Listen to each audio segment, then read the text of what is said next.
All right, guys, here we are. Johnny Bullet here with Shane Larson, Scarlet and Great Empire. We're going to talk a little bit about Buckeyes, Clemson pre-game questions, comments, and any concerns you might have. We'll talk a little bit about all of it. We see the comments coming in. We appreciate the guys on YouTube, especially utilizing the comment section there on YouTube. Hey, this is awesome. Go ahead. Let's get it kicked off. Comment where you're watching from and any score predictions you have. Shane, we're hitting like the opposite ends of the country in this broadcast. You're out in Idaho. I'm on the coastal Virginia here, so we got it covered, man. Are you? It's weird to me. It doesn't feel like there's about to be a huge game. Maybe it's because I've been busy all day, and it doesn't feel like this potentially the last game of the season, right? This is 2020. What a sham. Right. It's weird, man. But here's the deal. At the last like 20 minutes, I started getting the butterflies. And I think everybody's starting to feel that. Philip says over here, too pumped for the game tonight, Shane. What's going on, Philip? Thanks for joining us on YouTube. We've got a 35-27 prediction from Philip as well. Man, it doesn't feel right. It doesn't feel like that, but it's starting to become more real to me, Johnny. It's the last 20 minutes it's started to hit me. It's like that pregame. Even when I was competing, it's that same feeling, man. I'm excited for it. Yeah, this is for me. Anytime I played sports, it was sorry. I'm trying to do some texting, some messages, get people going. People are like, I'm waiting for you to go live. No, so I always when I was playing, if I was starting, no butterflies, no nothing. Coming off the bench or watching from the crowd, I'm a nervous wreck. So it's one of those things. It hasn't hit me yet. I see Philip Buford, 34-27. Good guys. We got Jay Hunt from Central Ohio. Anthony Talanka, he's watching. Anthony is going to show us what it's like to have a relationship divided and actually do a fan appearance on the show here in just a moment. So whenever we get that up and going. Shane, how are you feeling? Is it? I know I talked to you. You were listening to you and Corey. You were feeling fairly confident ish. So is that still there? As the week has gone on, and the last 2 weeks, I should say, I've gotten more confident. Obviously, this is a hard year to get confident, man. Like you don't know what to expect week to week, and then again, we hear the stats and the information about who's playing, who's out. Some big names are out today. Yes, figured out. So like, it's one of those things. At this point, though, Johnny, like I feel like we have just as good of a shot as anybody does. I really do. I think we are just as talented. I think this team is motivated. And at this point, I don't care if Fields' thumb is hurt. I don't care, if we're missing Teague, you got to strap up, put the chin strap in there, make it tight. Let's go and go and hit them. And I think the team's motivated. So I'm confident we can run the ball against them. And I'm confident we can fly around on defense and make plays if necessary, which it's going to be. And I'm confident in our game plan and our coaching staff as well. It's just a matter of, can we get it done?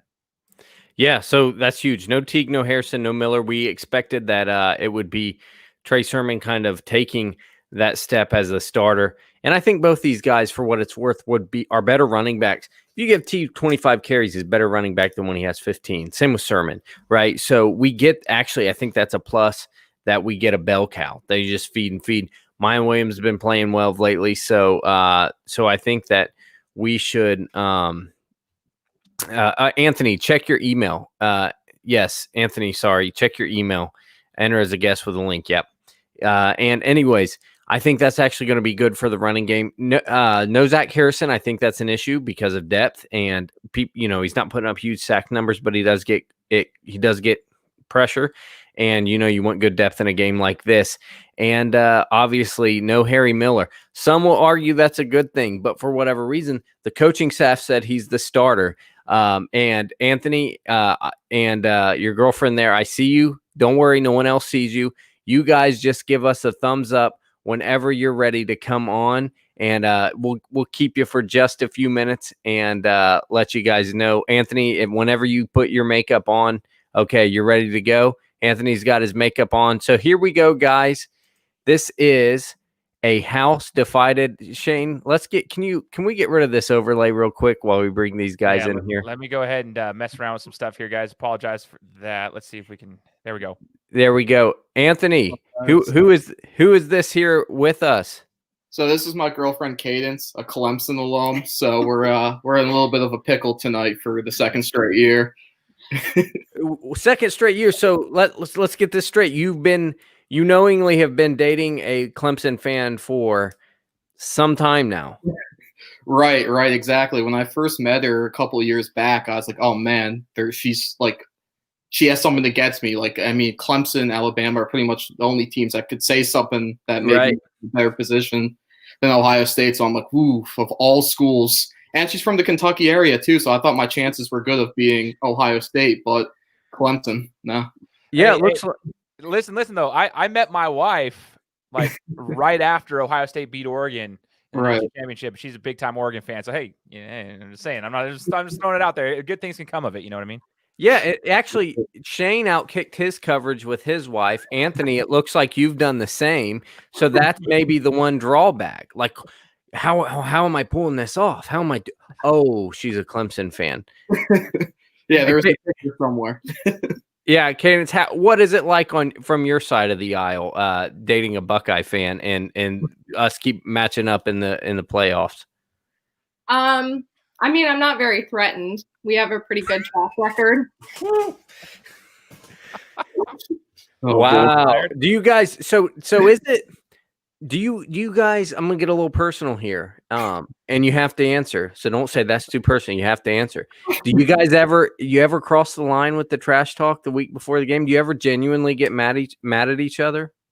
Yeah, yes. Yeah. We've had a couple of times where we're just like having a casual conversation, and then we're not the biggest Dabo fans around here, and I refer to him as a name that's kind of popular on Twitter, one of his little goofy nicknames, and it's just like goes from a casual conversation to, all right, I'm leaving the room, figure out dinner by yourself tonight or something like that. I could just see you guys like I don't know, Candace Fish, if you're saying, Lawrence should win the Heisman, and Anthony's like, the completion percentage is not that good. And, I think Dabo's a little bit of a racist. She's like, no, you're pulling his comments out of context. And I'm sure and Urban Meyer knew, and I'm sure you guys just go back and forth with that. Is it kind of like that? Yeah, exactly. One of our first ones was because she's from the Kentucky-Cincinnati area. So when Jackson Carman committed, I'm like, he should have been a Buckeye. And she's like, well, maybe he just didn't like Ohio State. And I'm like, oh.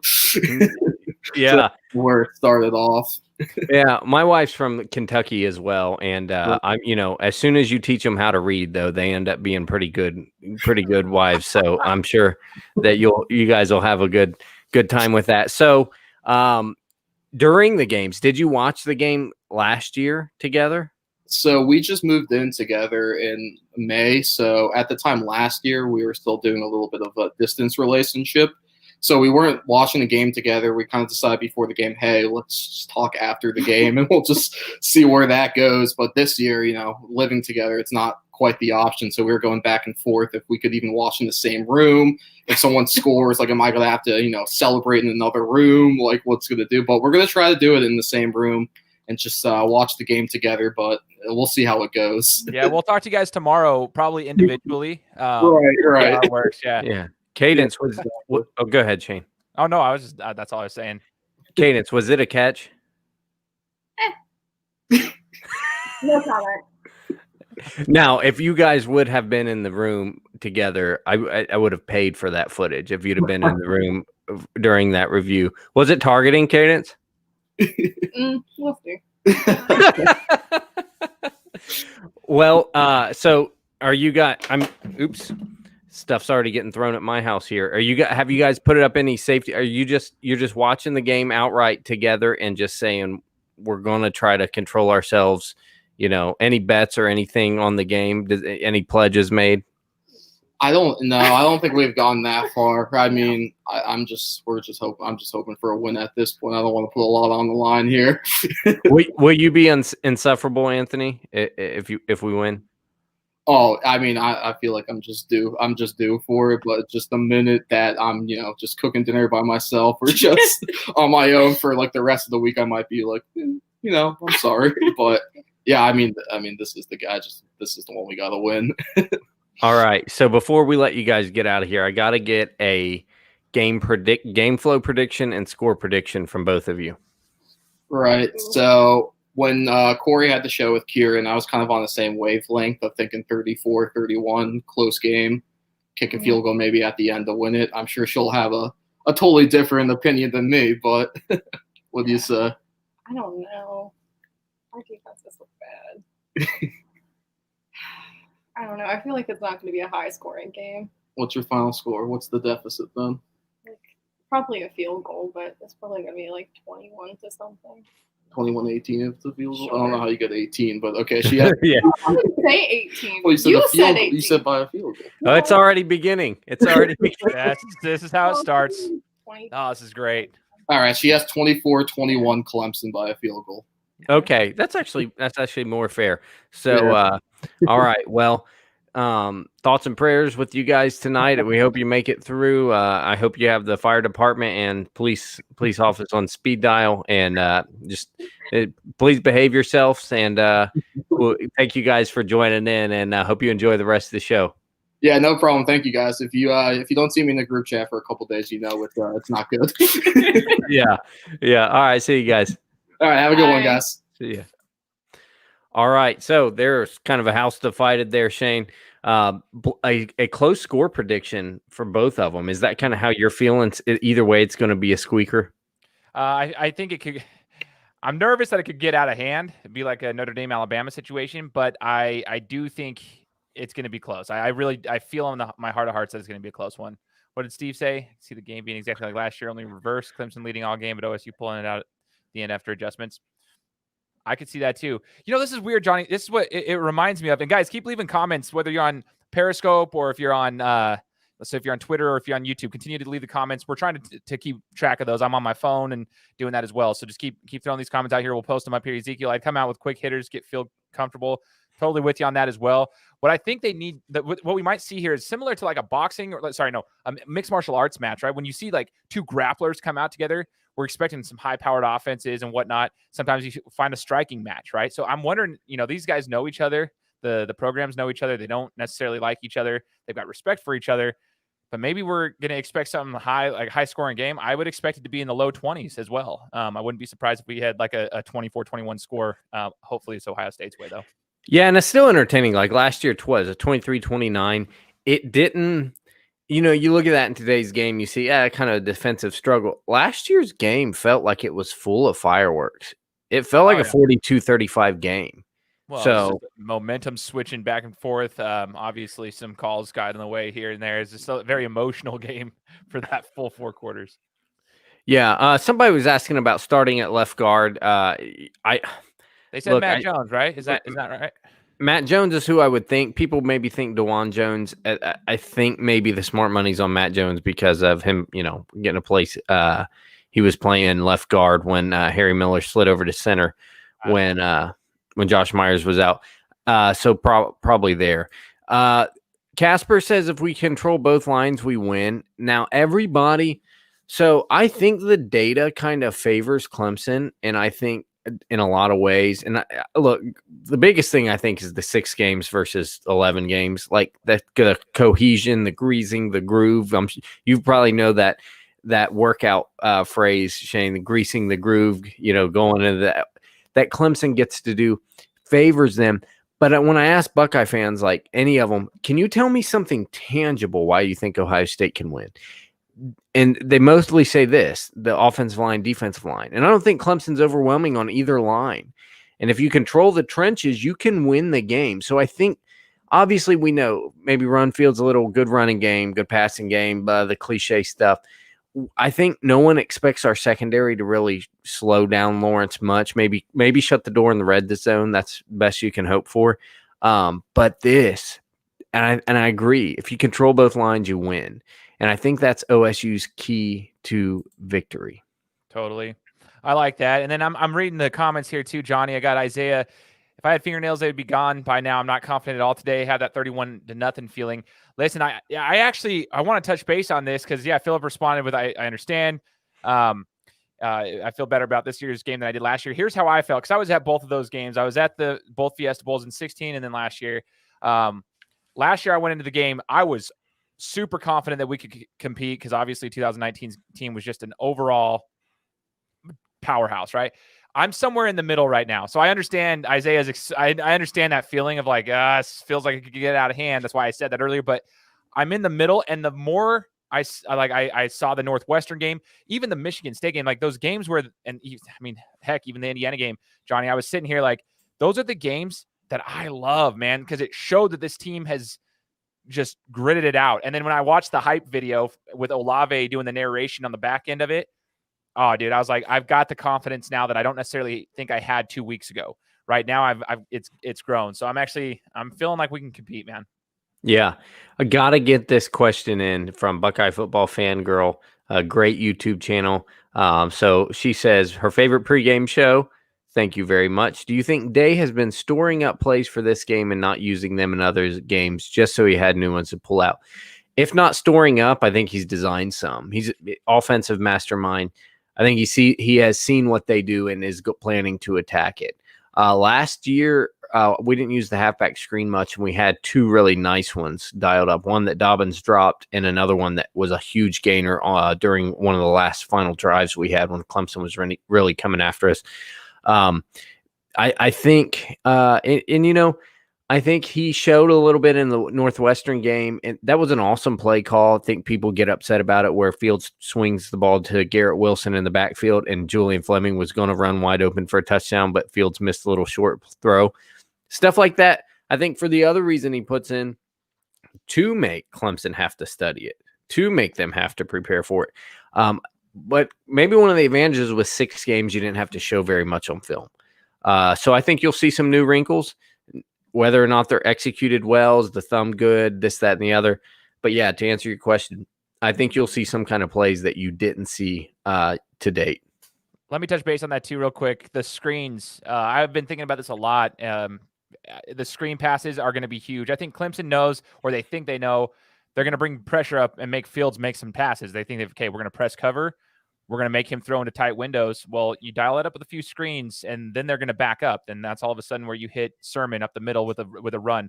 When they start backing up a little bit and they're not, 7-8 in the box, that's what you're going to see. So I would not be surprised if we saw some screens, because last year those were open and they were well timed. So I'm actually expecting a couple of those in some big time moments, especially like second down, maybe 2nd and 7, second or 3rd and 7s, anything like that, where they're going to be bringing some pressure. I would expect some screen passes going big. Yes, and I will say I expect maybe especially 3rd down. Clemson seems to like really bring it on 3rd down. That's just kind of their MO from what I saw. Now they might try to change their stripes and not do it as much, and they're good at disguising the blitz and twisting and stunning and where it's coming from. But I think Ryan Day is expecting 3rd down blitzes and not doing some max protect. Look, max protect with just a couple guys running routes, it just doesn't seem to work for us. I think you just got to get the ball out, or some stuff where you can run Fields, and Fields should be prepared to run. Now he's going to have to be running from fast linebackers, fast safeties on these blitzes, so it's going to be a challenge. But I think Ryan Day has something special for these third down blitz packages. Gunblade Warrior. So you think Trey Sermon has finally turned the corner? Kind of pointing back. So everybody wants to take comment. They've been saying that every week for 6 weeks, and then when he exploded against Northwestern, they're like, "See, I told you." And I'm like, "Yeah, you've been saying it every week." But yeah, probably. I think so. I think he's found his footing. He's found himself. I think Northwestern statistically is not a great run defense. I think, like I said on my last show, 54th in the country in yards per game allowed, but a really good defense overall. They certainly don't allow 330-yard rushers. So, yeah, I think he is a really good running back right now, and is going to, go on to be a good running back in this game. Do they spy Lawrence or not? Shane, defensive mastermind Jeff Hafley, I guess I heard this somewhere. He said last year stopping Lawrence's legs was not part of the game plan. And that it's not surprising in the fact that maybe because they didn't use his legs a lot. So you shut down those freak receivers and Travis Etienne. That's the game plan. But I said in the group chat with some friends of mine before the game, I said if they don't use Lawrence's legs as an X factor, they've messed up. Right. Because So I don't know if you necessarily spy him all the time. It takes away your best coverages on third down. And I think in sets where it looks like they've ran him before, went from film study, and in crucial moments, they probably put a spy on him. He seems more dangerous, Shane, in design quarterback runs than he does pull the ball down and scramble. That's just what I see. Yeah.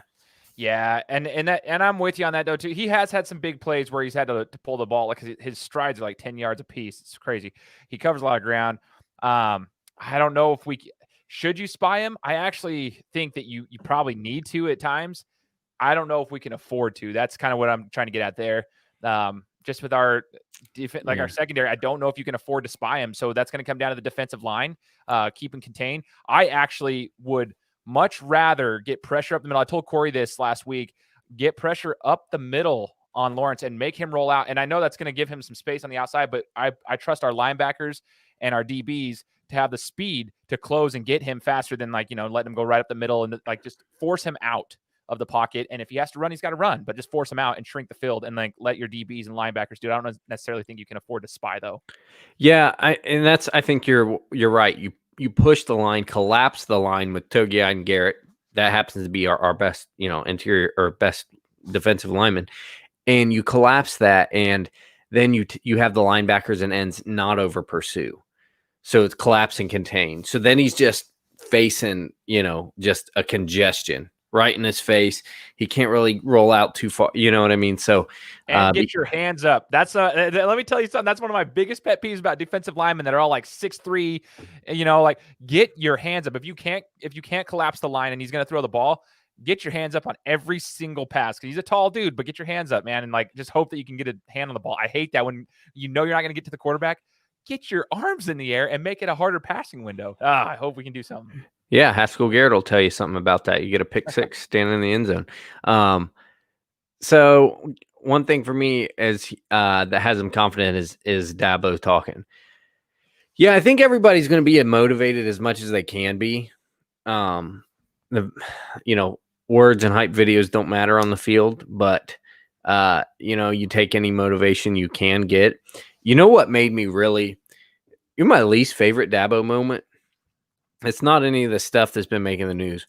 Right before the game last year, I watched him on the sideline, and he's a really good speaker. It even made me a little nervous, and I went into that game confident last year. He was looking them in the face, and he was like, listen, they can prepare for a month preparing for what we do, but they can never prepare for who we are.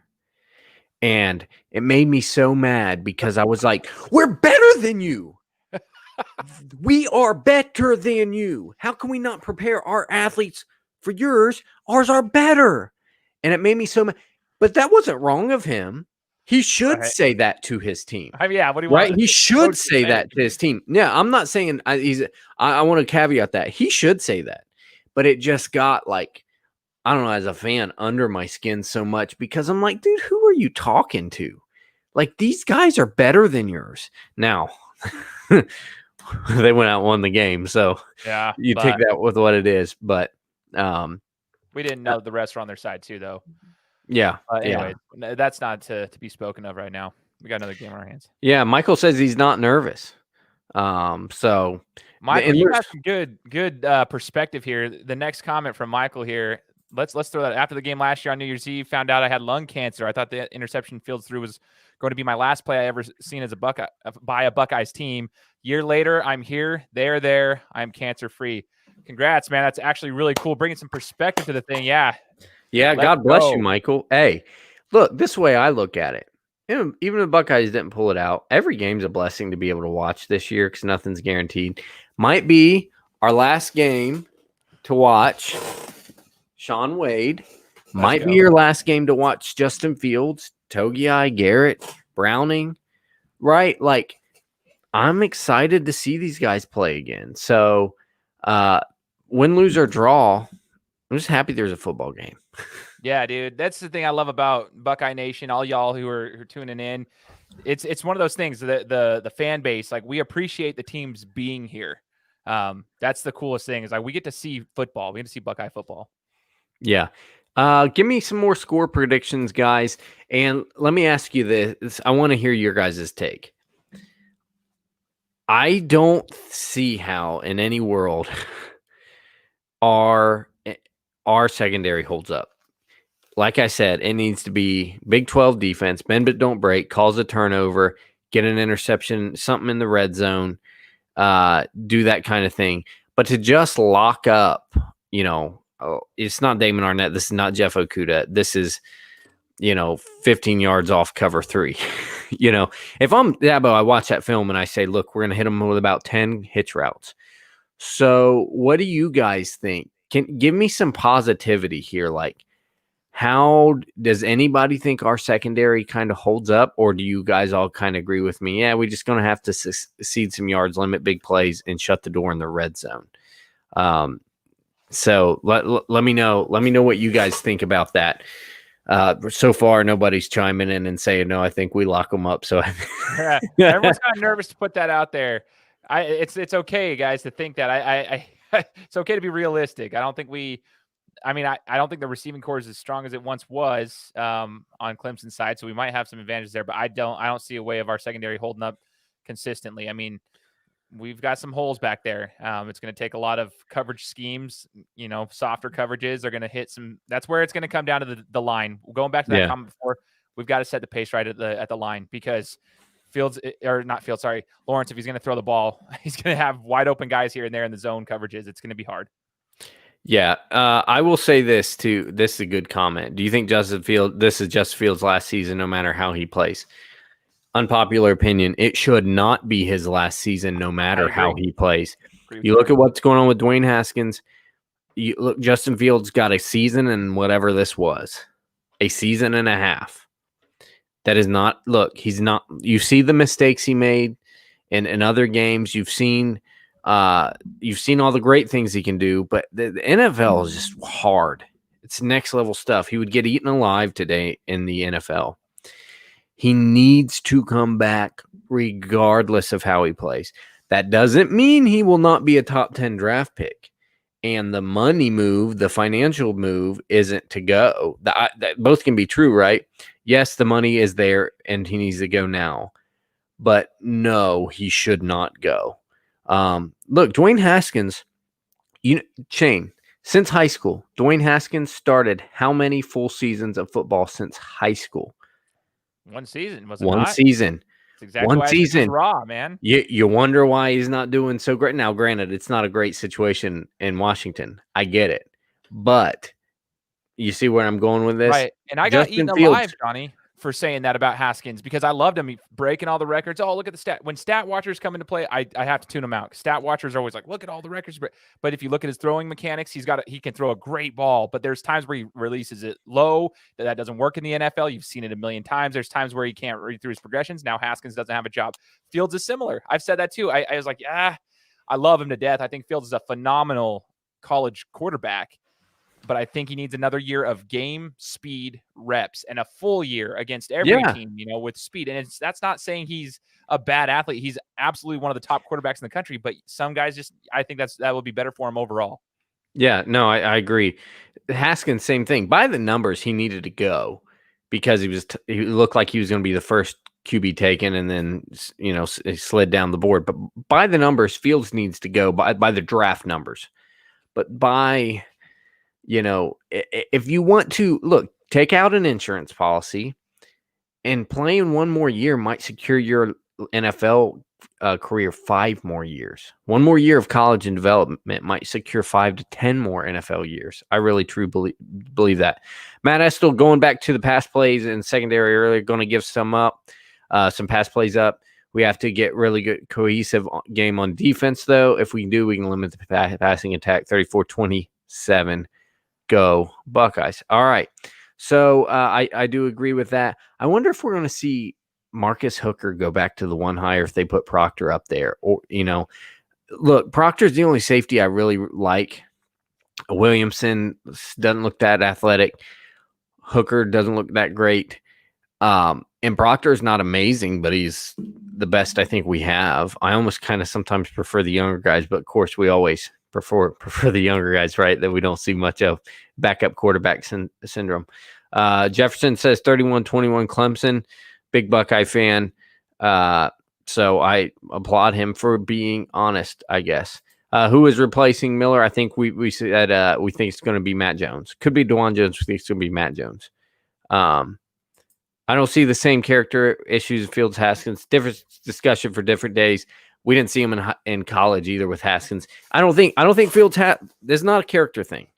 It's a development thing and a reps thing.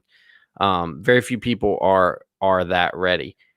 Dave Liberty says 42-20 OSU wins. Could you imagine?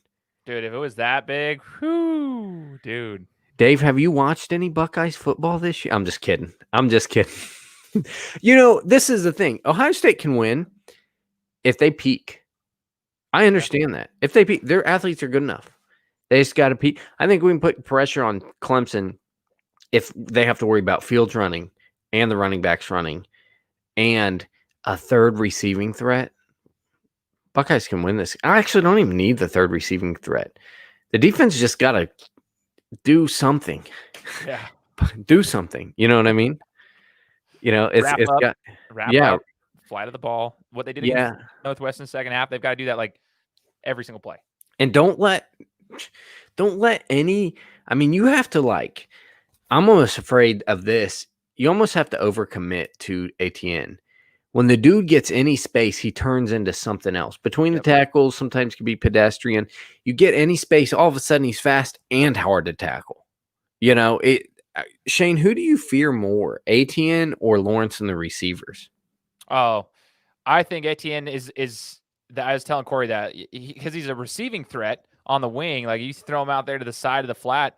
If he gets 2 yards of uphill at anything, he's gone. Like he's hard to bring down. He's strong. He's fast. He's explosive. He's agile as crap, dude. He's hard to bring down. You think Najee Harris from Alabama is tough. Like this guy's, in my opinion, a better running back, a better overall. He's got a more dynamic skill set. In my opinion, probably faster. That burst that Etienne can just go. We saw it last year. Yeah, we saw it last year. He is good. He's sneaky good, and so I think he's a threat. That's why I think they're going to utilize him a lot today. When you look at his yards per carry, you just go, but that's not his thing. He's just not a between the tackles runner. It's when he does go between the tackles and gets through that initial burst. I mean, it can be a home run. A little swing pass, getting in the perimeter, it can be a home run. Random question: what's the reputation of Big 12's refs? Will they be better than the SEC refs? So I heard. This is what's crazy. I heard from the I think it was Zach Smith's podcast like a year or so ago. The SEC actually had the reputation, I think, for the best officials. And keep in mind, I'm pretty sure it was the replay officials who made the call, to reverse the fumble. And I will say live, I thought it was an incomplete pass, slowed down. I thought you kind of have to do a stands thing, call stanzas on the field because I didn't see much to overturn it unless you just continue to look at it fast, fast. I think it was full speed that screwed them there. Anyways, I don't know. I don't know the reputation of Big 12. I've heard that Big 10 were the worst. Jeff says the Big 12 refs haven't seen defense in years. So maybe I really don't know. Shane, do you know? I mean, you're a little further west. Anything on that? I don't really.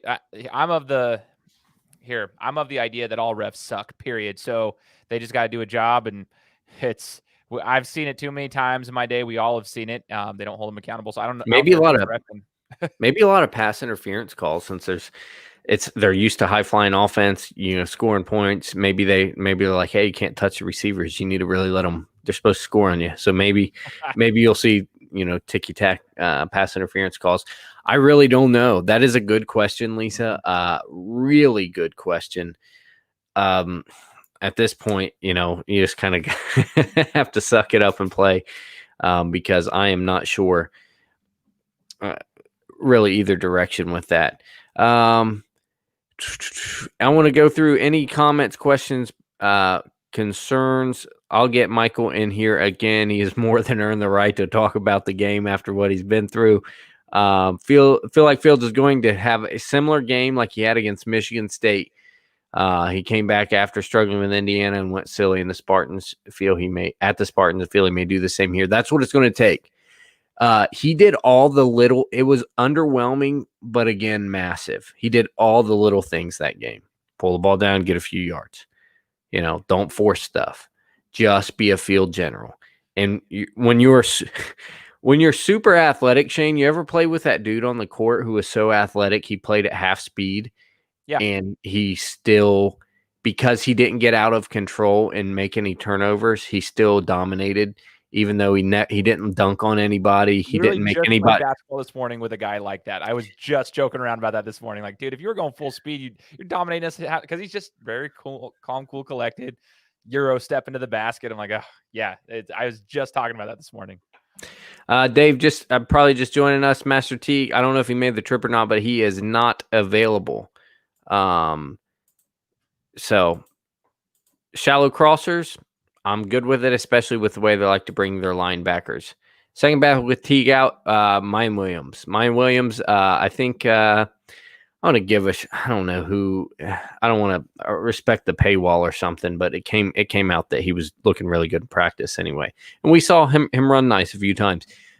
He's better already than I thought he would be. So it's definitely Mayan Williams be the second back as far as I know, which is odd to jump Steel Chambers and Marcus Crowley, but could be wrong.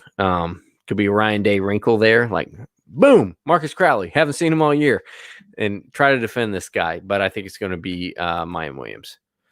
We gonna blitz a little? We should.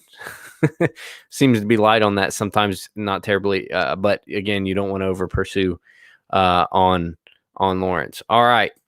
Shane, I know you got to go through and maybe go throw up a few times and I got to get mentally there, man. I'm almost there. Yeah. Same with me. So I can feel more like a fan in a game and not a job. We need to hop off here and get ready for this. I appreciate you guys hopping on. And okay.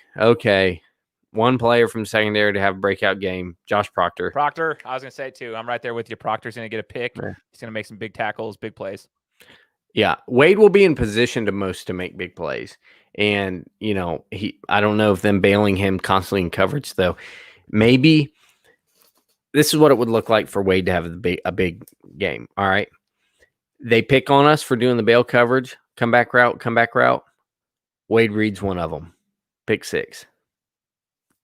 Kind of like the little out route. I think that he picked off. I think it was against Indiana. So. That's my take. We got to get off here, guys. Shane, thanks, man. And we're going to roll. Go Bucks. Go Bucks, guys. Take care.